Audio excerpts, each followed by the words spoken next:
ወደ ሮቬን መሸሻ መምህር ሮቬን መሸሻ አልፋለሁ። ጤና ይስጥልን ሮቬን።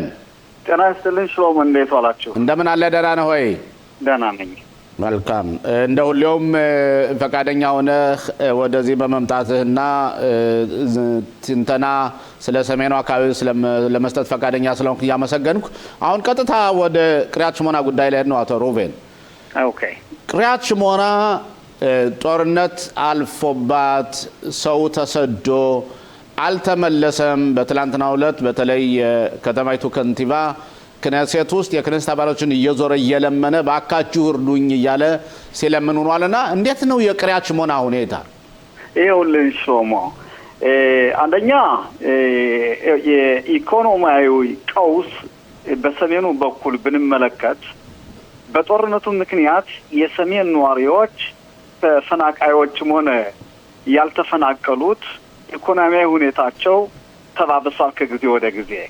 ነገር ግን የመልሶ ማቋቋም አዝማሚያን ግን ችግርን ቢኖርም እንኳ ከጊዜ ወደ ጊዜ መሻሻልን እያሳየ መስሎ ይታያል። በአሁኑ ሰዓት ስናየው በሴፕቴምበር 2024 ሽሎሞ እንደ አውሮፓውያን አቆጣጠር የሪፖርቱ ግምጋሜ እንዲህ ሲል አቅርቦታል። ከመቶው 7% የሚሆኑት ነዋሪዎች ገቢያቸው በጣም ዝቅተኛ መሆኑንና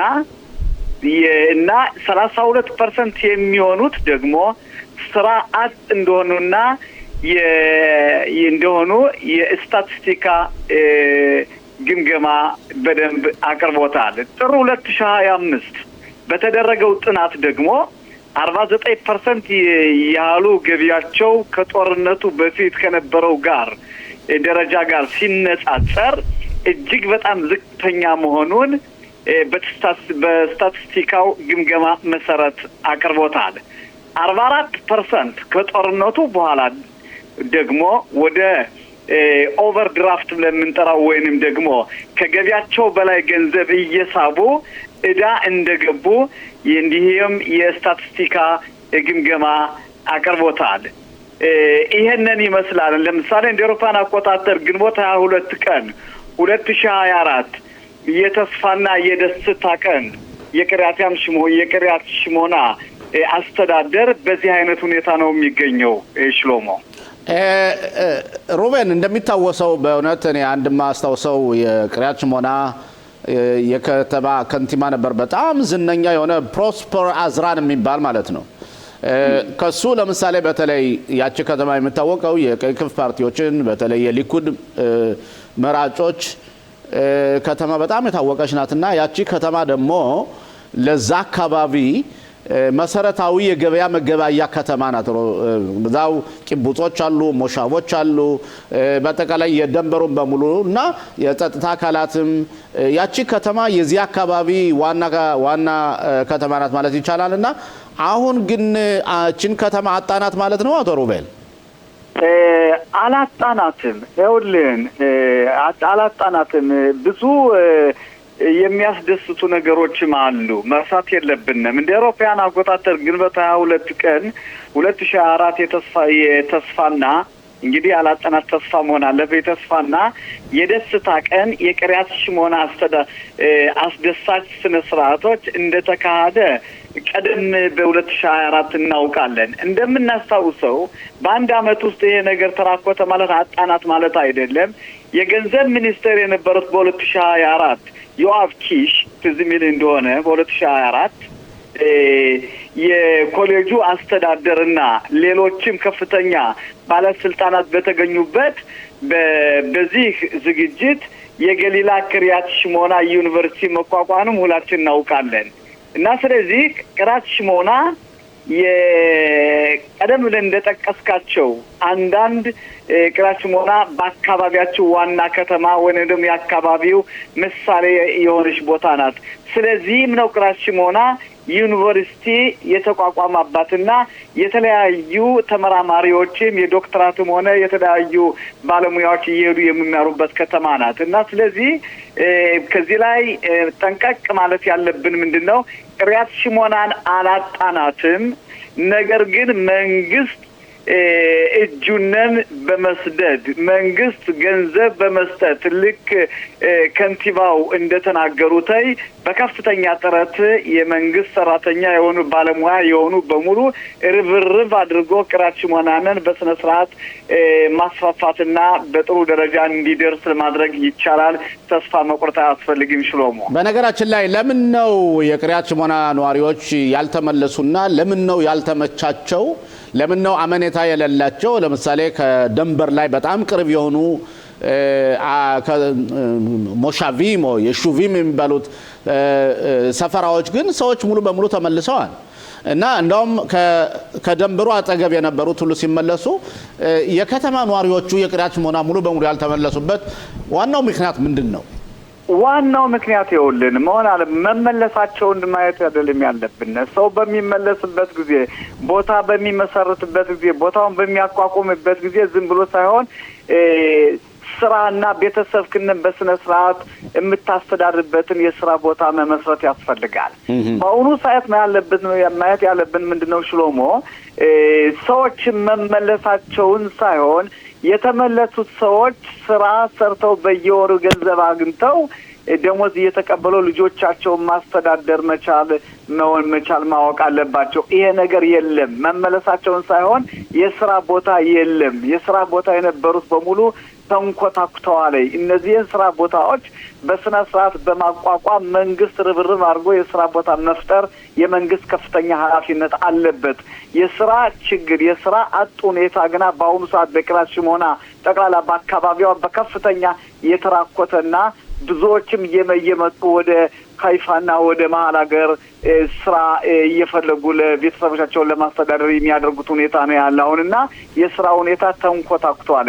ይሄንን ሁኔታ በስነ ስርዓት መንግስት ርብርብ አድርጎ ማቋቋም አለበት። ህዝቡ ተመልሶ ጥሩና ፎይ ያለ ኑሮ ሊኖር ከፈለገና ቅሪያት ሽሞናን እንድትሻሻል ከፈለገ የመንግስት እጅ መስጠት ከፍተኛ ኪሱ አውጡ ገንዘብ በመለገስ ሆነ ባጀቱን በማሳደግ ቦታውን ማስፋፋትና ማሻሻል የመንግስት ኃላፊነት አለበት። ይህን ካየን በኋላ አቶ ሩቤን በተለይ ሂዝቦላን በተመለከተ እስራኤል እና ሂዝቦላ ስምምነት ከደረሱ ትላንትና 1 ዓመታቸው ነው። የሚገርምህ ግን ከስምምነቱ በኋላ 400 በላይ የሚሆኑ ወንበዴዎችን እስራኤል ጎድታለች። ሂዝቦላ ደግሞ ራሱን ለማንሰራራት እየሞከረ ነው። ግን በትላንትናው ዕለት ባለፈው ሳምንት ማዱሮ የሚባለውን የቬኔዙዌላውን ፕሬዚደንት አሜሪካ ከጉድጓድ ልጣ ስታወጣውና ወደ ኒውዮርክ ፍርድ ቤት ስታቀርባቸው በዚህ አጋጣሚ ተመልካቾቻችን እኛ ማለት የምንችለው ማዱሮ የሂዝቦላ የገንዘብ ማዘዋወሪያ ካምፕ ነበር፣ ቦታ ነበረ። አሽሾችን ያመጣ እዛ አካባቢ የሚመረዝ ነበር። በአጠቃላይ በዚህ አጋጣሚ የሂዝቦላ የከፍተኛ የሆነ ኢኮኖሚ ውድቀት እንዲደርስበት አጋልጦታል። ግን እስካሁንም ድረስ ሂዝቦላ አለሁ እያለ ነው እና እንዴት ነው የሚታየው በሱ በእናንተ በሰሜኑ አካባቢ ያላችሁ ጥይታ? ተመልከት። በመጀመሪያ ደረጃ ጥሩ አድርጎ ያቀረብከው ሁኔታ ስለ ማዱሮ ቬኔዙዌላን ባትመርክ ማዱሮ በአሜሪካ መንግስት አማካይነት ተጠልፎ መምጣቱን ባስመለከት በምናይበት ጊዜ አሁን ያለው ሁኔታ ምንድነው? ፂር አራሻ የሚባል ሁኔታ አለ። እንግዲህ ፂር አራሻ የሚባለው ከፍተኛ የሆነ ውድቀት ደርሶበታል። በእስራኤል ከሊባኖስ ጋርና እስራኤልና አሜሪካ ኢራንን ከደበደቡ በኋላ በአዛ የነበረው መንኮትኮትና በሱሪያ የነበረው የመንግስት መፈናቀል የፂር አራሻ ሁኔታ በከፍተኛ ሁኔታ ጎድቶታል። አሁን በምናይበት ጊዜ እንግዲህ በማዱሮ አማካይነት በቬኔዙዌላ ፕሬዝዳንት በተጠለፈው በኩል የሚመጣ ለሊባኖስ ለሂዝቦላ ሲመጣ የነበረው እርዳታና ገንዘብና የተለያዩ ድጋፎች ማክተሙ ነው የሚያሳየው ሁኔታ። ስለዚህ አሁን የሂዝቦላ መንሰራራት በአሁኑ ሰዓት አለ አይደለም የህልም ሩጫ መስሎ ነው የሚታይ በሚሆንበት ጊዜ። ለምሳሌ በኢራን በኩል ያለው መፈንቅለ መንግስት አዝማሚያ የሚያሳየው ሁኔታ በምታይበት ጊዜ፣ በቬኔዙዌላ በማዱሮ በመያዙ፣ በሱሪያ አካባቢ ያለው መንኮታኮቱና የሂዝቡላ መድከምና በአዛ በሀገራችን በደቡብ እስራኤል ያለው መንኮታኮቱ ሁኔታ የሂዝቡላንን ጉልበትም ሆነ ዙሮ መደራጀትነን የሚያደክም ሁኔታ ነው እንጂ በአሁኑ ሰዓት መናገርን ነው እንጂ ሂዝቡላ ራሱ ተዘጋጅቶ ከነበረው ጉልበት ወይንም ደግሞ ኃይለኝነት ይደርሳል ብሎ መናገር የህልም ሩጫ መስሎ የሚታይ ሽሮማ በአሁኑ ሰዓት። አመሰግናለሁ። አሁን ደግሞ እስቲ ወደ አቶ ተስፋዬ እንሄድና ተስፋዬ ጥያቄ ኖረውን ተነስለን አቶ ተስፋዬ። ጤና ይስጥልኝ አቶ ሽሎሞ። ጤና ይስጥልኝ መምህር። ለአቶ ሮቤል ጥያቄ ካለ ጤና ይስጥልን።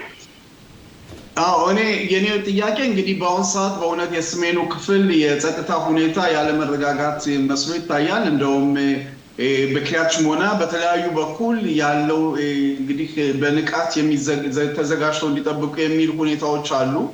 በዚህ ሁኔታ ላይ እንዴት ነው እናንተስ በሰሜኑ ክፍል ምንድነው ያላችሁ ሀሳብ? እንዴት ነው የጸጥታው ሁኔታን ባስመለከተ?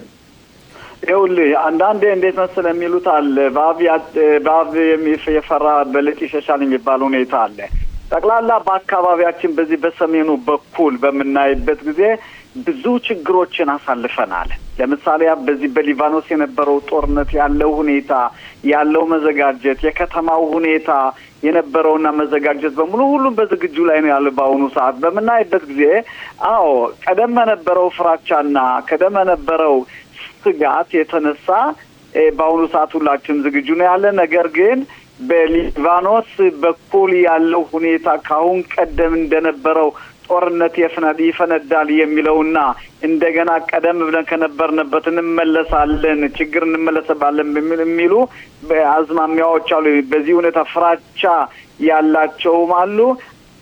ሂዝቡላ ተኮታኩቷል። ስለዚህ ያለው ፍራቻ እነስ ያለ ነው የሚሉ ሁለት አይነት ሀሳብ ያላቸው አሉ። ነገር ግን ለማንኛውም በአሁኑ ሰዓት በአካባቢያችን ያለው መዘጋጀትና በአካባቢያችን ያለው ጆሮን ከፍቶ መከታተል እጅግ በጣም ከፍተኛው። ለምሳሌ በዛሬው ዕለት ከሚገርማችሁ ነገር በዚህ ራፋኤል የሚባል መሳሪያ የሚዘጋጅበት ቦታ አለ የእስራኤል። በዛ አካባቢ የተለያዩ የሙከራ ተኩሶች ይሰማሉ። ይሄ በሚሰማበት ጊዜ ሁሉም ቢሆን አሁን ጦርነቱ ፈነዳ እያለ ሁሉ ጊዜ ጆሮውን አቁሟል። ሁላችን በተለያየ ቋንቋዎች እየጻፍነ እነዚህ ነገሮች የጦርነት ሳይሆን የልምምድ ነው እያልንና ህዝቡን በማረጋጋት ላይ ነው የምንገኘው ጠቅላላ በዚህ በሰሜን አካባቢ።